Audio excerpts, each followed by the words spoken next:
Assalamualaikum warahmatullahi wabarakatuh. Yang saya hormati Ibu Dian Intan Suryani SPD dan teman-teman yang saya hormati. Puji dan syukur kita haturkan kepada Allah Subhanahu wa Ta'ala karena berkatnya kita dapat berkumpul di ruangan ini. Tak lupa pula kita ucapkan salawat dan salam kepada baginda Nabi besar kita, yaitu Nabi Muhammad Shallallahu Alaihi Wasallam, dengan lafaz Allahumma sholli ala Sayyidina Muhammad wa ala ali Sayyidina Muhammad. Teman-teman sekalian yang saya hormati, korupsi sebuah penyakit sosial yang membahayakan eksistensi sebuah bangsa. Ibaratkan kanker, korupsi perlahan-lahan menggerogoti sendi-sendi kehidupan bernegara, merusak tatanan sosial dan menghambat pembangunan. Praktik ini bukan hanya sekedar pelanggaran hukum, melainkan juga sebuah pengkhianatan terhadap amanah rakyat dan cita-cita luhur bangsa. Bayangkan betapa banyak potensi dan sumber daya alam yang dimiliki negeri ini.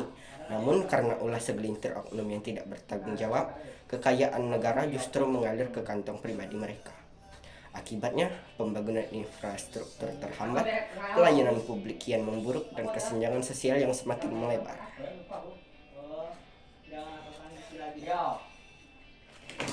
Korupsi bukan sekedar angka-angka dalam laporan keuangan negara. Di balik setiap rupiah yang hilang akibat korupsi, tersimpan jutaan mimpi dan harapan rakyat yang tak terwujud. Anak-anak tidak bisa mengenyam pendidikan yang layak, masyarakat kesulitan mengakses layanan kesehatan yang memadai, dan infrastruktur yang rusak menghambat mobilitas dan perekonomian masyarakat.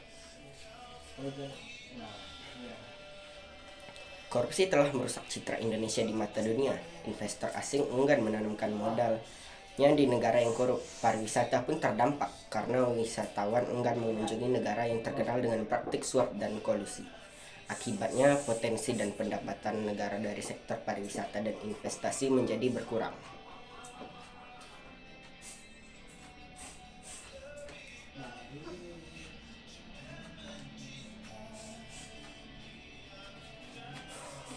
Korupsi menciptakan sistem yang tidak adil. Orang kaya yang semakin kaya karena memiliki akses yang mudah terhadap sumber daya dan peluang bisnis, sementara orang miskin semakin terpinggirkan. Ketidakadilan ini dapat memicu konflik sosial dan mengancam stabilitas dari sebuah negara. Bukan hanya itu, korupsi juga merusak nilai-nilai luhur bangsa seperti kejujuran, integritas, dan gotong royong.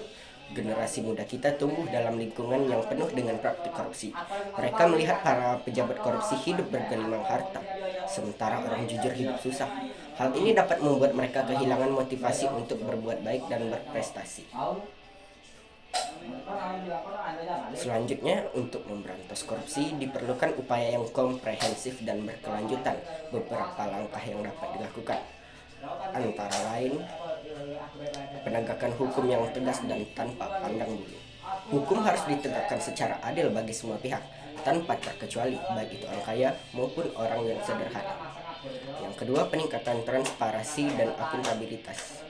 Pemerintah harus membuka akses publik terhadap informasi mengenai pengelolaan anggaran negara yang hanya bisa diakses oleh warga Indonesia. Penguatan lembaga anti korupsi. KPK harus diberikan kewenangan yang lebih luas dan dukungan penuh untuk menjalankan tugasnya. Yang keempat, pendidikan anti korupsi sejak dini. Pendidikan anti korupsi harus mulai ditanamkan sejak usia dini di sekolah-sekolah. Yang terakhir dan tidak kalah penting adalah partisipasi aktif dari masyarakat. Masyarakat harus berani melaporkan setiap tindakan korupsi yang mereka ketahui. Saudara-saudara, korupsi adalah musuh bersama yang harus kita lawan bersama-sama. Mari kita mulai perubahan dari diri sendiri. Jadilah generasi muda yang berintegritas, jujur, dan berani melawan segala bentuk ketidakadilan. Dengan semangat kebersamaan dan tekad yang kuat, saya yakin kita dapat membangun Indonesia yang bersih, adil, dan sejahtera. Wassalamualaikum warahmatullahi wabarakatuh.